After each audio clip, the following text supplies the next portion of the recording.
శ్రీమాత్రే నమః. ఓం శ్రీ శివాయ గురవే నమః. వ్యాసాయ విష్ణురూపాయ వ్యాసరూపాయ విష్ణవే నమో వై బ్రహ్మనిధయే వాసిష్ఠాయ నమో నమః. జనక సుఖ ఆధ్యాత్మ తత్వ నిరూపణము.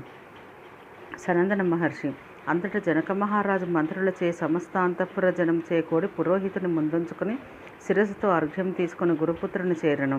సర్వరత్న విభూషితమగు ఉత్తమాసనం గురుపుత్రుడకు సుఖమహర్షి కొసంగెను. ఆసనంపై కూర్చుని ఉన్న వ్యాసపుత్రునికి శాస్త్ర విధానంతో మొదట పాద్యమునిచ్చి తర్వాత అర్ఘ్యమును గోవును సమర్పించను. బ్రాహ్మణోత్తముడకు సుఖమహర్షి మంత్రయుక్తమగు పూజను స్వీకరించి జనక మహారాజును అంతటా కుశలమడిగెను. ఉదార స్వభావం కల జనకుడు కూడా గురుపుత్రునికి తమ క్షేమ సమాచారం నివేదించి సుఖమహర్షి అనుమతిని పొంది భూమి మీద కూర్చెను. తర్వాత సుఖమహర్షిని కుశలమడిగి రాకకు కారణమేమని విధానమును తెలిసిన జనకుడు అడిగెను. సుఖమహర్షి: ఓ జనక మహారాజా, నీకు శుభమగుగాక. నా తండ్రి వేదవ్యాసుడు నాకంటే ముందువాడు విదేహరాజు అగు జనకుడు మోక్ష ధర్మార్థ కోవిదుడు. నీవు త్వరగా అతని వద్దకు వెళ్ళము. అతను నీ సంశయములను తొలగించగలడు. ప్రవృత్తి మార్గమున నివృత్తి మార్గమున కలుగు అన్ని సందేహములను తొలగించగలడు అని చెప్పాను. అట్లా నా తండ్రి ఆజ్ఞ వలన నేను నిన్ను అడుగుటకు ఇచ్చటకు వచ్చి తిని. కావున ఓ ధర్మజ్ఞుడా, బ్రాహ్మణుడు ఏమి చేయవలెను? మోక్షం ఈ స్వరూపము. మోక్షమును జ్ఞానము చే సాధించవలెనా, తపస్సు చే సాధించవలెనా, ఎట్లు సాధించవలెను? జనక మహారాజు: బ్రాహ్మణుడు పుట్టినప్పటి నుండి చేయవలసిన దానిని వినము. ఉపనయనం చేసుకుని వేదపరాయణుడు కావలెను. గురువును సేవించుచు తపస్సు చే బ్రహ్మచర్మంచే కూడినవాడై ఆశ అసూయ లేనివాడై దేవతలను పితృదేవతలను ఆరాధించవలెను. జితేంద్రియుడై వేదాధ్యయనం గావించి దక్షిణను సమర్పించి గురువాజ్ఞను పొంది ఇంటికి తిరిగి రావలెను. ఇట్లా చేరి వివాహం చేసుకుని భార్యతో నియమబద్ధ జీవితం గడపవలెను. ఆహితాగ్ని అయి అసూయను వదిలి శాస్త్రబద్ధంగా వ్యవహరిస్తూ పుత్రులను పౌత్రులను పొంది వానప్రస్థ ఆశ్రమం స్వీకరించవలెను.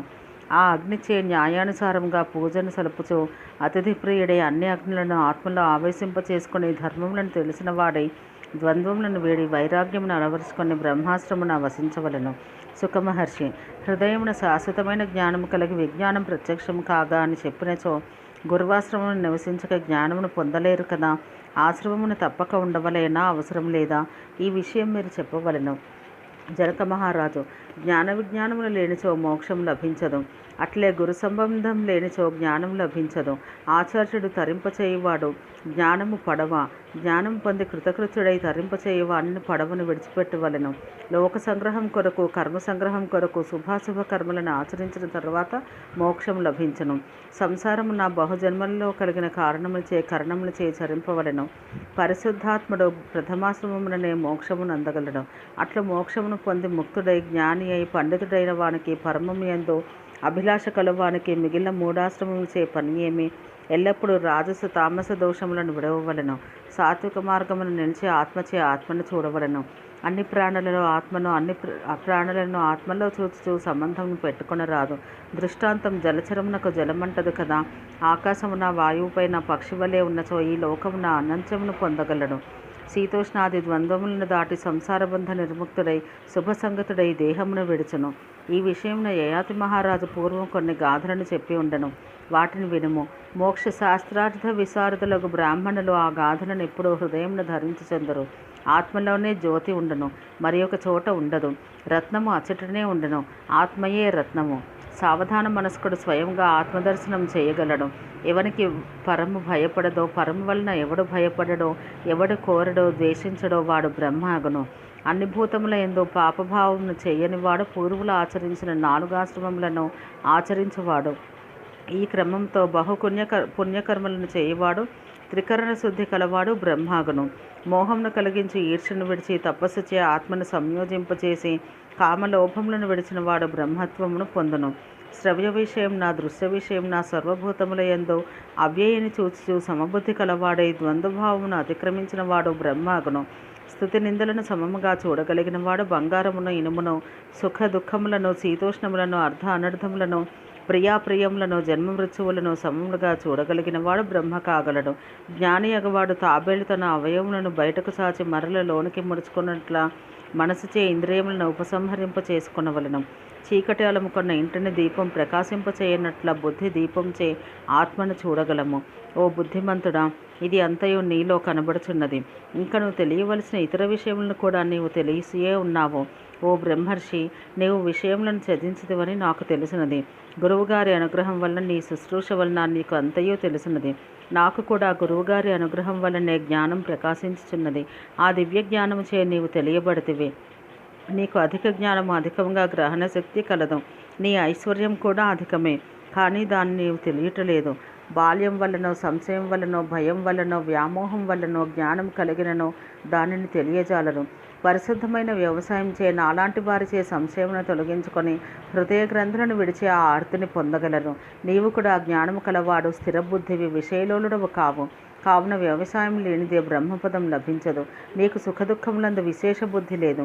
వస్తువులందు, నృత్య గీతాదులందు ఔత్సుక్యం లేదు. రాగం కలుగుటలేదు. బంధువుల యందు బంధం లేదు. భయములందు భయము లేదు. ఓ మహానుభావ, నీవు నిందాస్థితులను సమంగా చూచువాడవని నాకు తెలిసిపోయినది. నేను ఇతర జ్ఞానులు నీవు ఉత్తమము, అక్షయము, అనామయమగు మార్గమును అనుసరించవాడవని తెలిసి ఉన్నారు. బ్రాహ్మణుడు పొందదగిన ఫలము మోక్షార్థమైన బ్రహ్మయందే ఉన్నావు. ఇంకను ఏమడుగుచున్నావు? సనందన మహర్షి. ఇట్లా సుఖమహర్షి జనక మహారాజు మాటలను విని కృతార్థుడై దృఢనిశ్చయం కలవాడై ఆత్మను చేరి ఆత్మను ఆత్మచే దర్శించి కృతకృత్యుడై ఆనందమును పొంది శాంతుడై ఊరకనే ఉత్తరాభిముఖుడై వెడలిపోయాను. హిమవత్ పర్వతంను చేరి పరాశరపుత్రుడగు వ్యాస మహర్షిని చూసెను. పైలాది బ్రాహ్మణులకు వేదమును అధ్యాపనం చేయుచున్న వ్యాసభగవానుని పాదములను పరిశుద్ధాత్ముడు భాస్కరసము రసమతేజుడు అరణీగర్భ సంభూతుడగు సుఖమహర్షి సంతోషముచే గ్రహించి ఉదార బుద్ధితో జనక మహారాజుతో జరిగిన మోక్ష సంవాదమునంతను నివేదించెను. వేదకర్తయగు వ్యాసుడు దాన్నంతటిని విని సంతోషించిన మనసుచే పుత్రుని ఆలింగనం చేసుకుని తన పక్కన కూర్చుండబెట్టెను. పైలాది బ్రాహ్మణులు వేదవ్యాస మహర్షి వలన వేదాధ్యయనమును గావించి హిమవత్ పర్వతం నుండి భూమండలముకు చేరి యజ్ఞములను చేయించుచు వేదాధ్యాపనము గావించుచుండరి. విద్యా ప్రభావము. సనందన మహర్షి. పైలాది బ్రాహ్మణులు పర్వతం నుండి దిగి వెళ్ళిన తరువాత వ్యాస భగవానుడు పుత్ర సహాయంతో ఏకాంతమున ధ్యానపరుడై ఊరకనే కూర్చుని ఉండను. అంతలో అశరీరవాని పుత్రునితో కూడి ఉన్న వ్యాస మహర్షిని గురించి ఇట్లా పలికెను. ఓ వశిష్ఠకుల సంభవ మహర్షి, వేదఘోష జరుగుటలేదు. ఒక్కడివే ధ్యానపరుడవై ఉన్నావు. ఏమాలోచించుచున్నావో? వేదఘోష లేనిచో ఈ పర్వతం శోభించదు. కావున జ్ఞానియకు పుత్రునితో కలిసి వేదాధ్యయనం కావించము.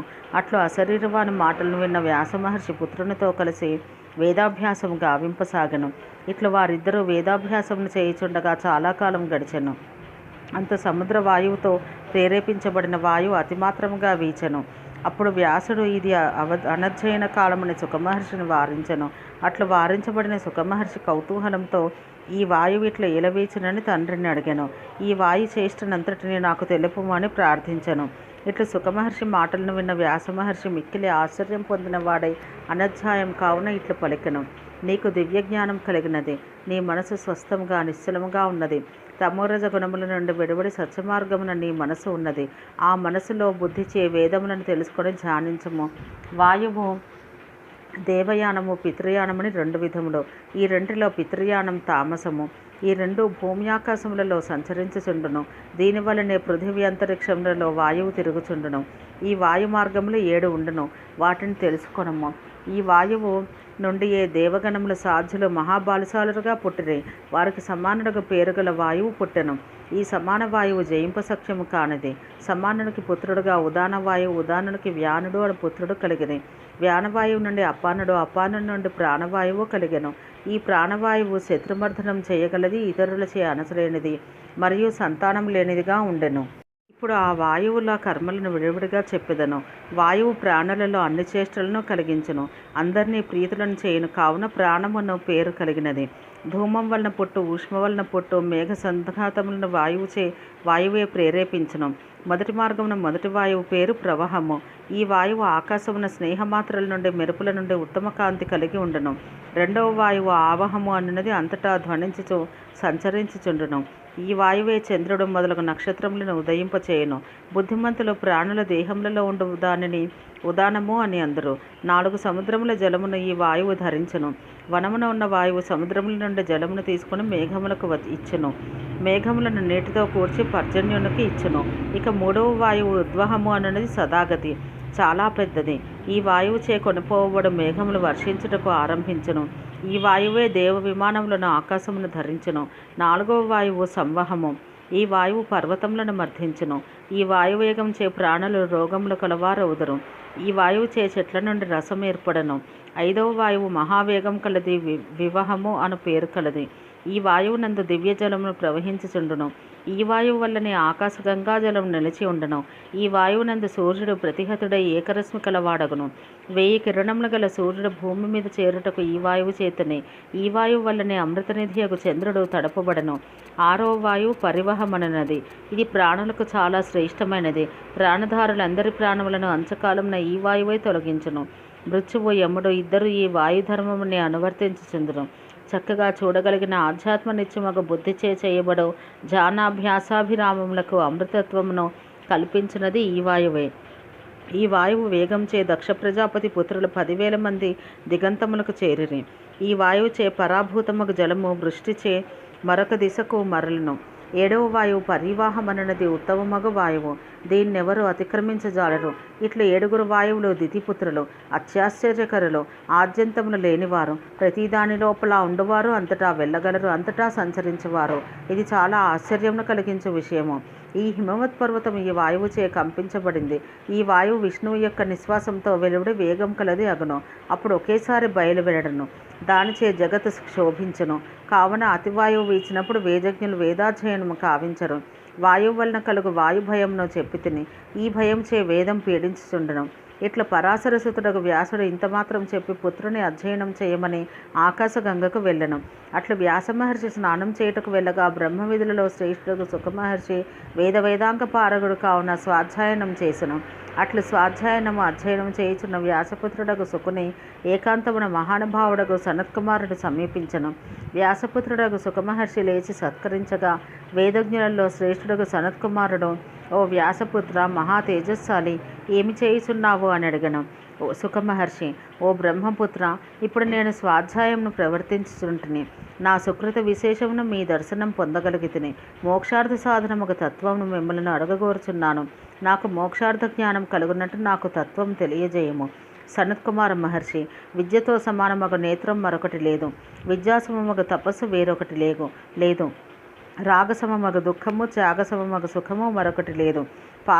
పాపకర్మ నివృత్తి, సర్వదా పుణ్యశీలత, సద్వృత్తి, సముదాచారము ఇవియే సాటిలేని శ్రేయస్సు. దుఃఖకారమైన మానవత్వమును పొంది సంగమును అలవర్చుకున్నవాడు మోహమును పొందును. అట్టివాడు దుఃఖం నుండి విముక్తిని పొందజాలడు. సంగమనగా దుఃఖ లక్షణమే. సక్తుడగు వానికి మోహజాలమును పెంచు బుద్ధి కలుగును. మోహజాలావృతుడు ఇహపరములలో దుఃఖమునే పొందును. శ్రేయస్సును కోరువాడు సర్వోపాయములతో కామక్రోధములను నిగ్రహించుకొనవలెను. కామక్రోధములు శ్రేయస్సును భంగపరచ ప్రయత్నించుచుండును. తపస్సును, క్రోధం నుండి, స్త్రీని, మాత్సర్యం నుండి, విద్యను, మానవమానములను అను ప్రమాదం నుండి ఆత్మను కాపాడుకొనవలెను. ఎదుటివారి యందు దయ కలిగి ఉండుట పరమధర్మము. క్షమ పరమబలము.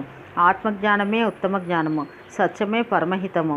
సర్వసంగ పరిత్యాగం చేసిన వాడే విద్వాంసుడు, పండితుడు. ఇంద్రియార్థముల నుండి ఇంద్రియములను స్వాధీనం చేసుకొని తిరుగువాడు సంగరహితుడు, శాంత మనస్కుడు, వికారమును పొందనివాడు, సావధాన మనస్కుడు, ఆత్మభూతములచే కలిసి కాని కలయిక కాని అతద్భూతుడు, నిజముగా విముక్తుడకును, త్వరలో శ్రేయస్సును పొందగలడు. ప్రాణులతో దర్శన స్పర్శన సంభాషణలు చేయనివాడు ఉత్తమ శ్రేయస్సును పొందగలడు. ఏ ప్రాణిని హింసించరాదు. అన్ని ప్రాణుల ఎడ మైత్రీభావమున ఉండవలెను. ఓం సహనావవతు సహనౌ భునత్తు సహ వీర్యం కరవావహై తేజస్వినావధీతమస్తు మా విద్విషావహై. ఓం శాంతి శాంతి శాంతి.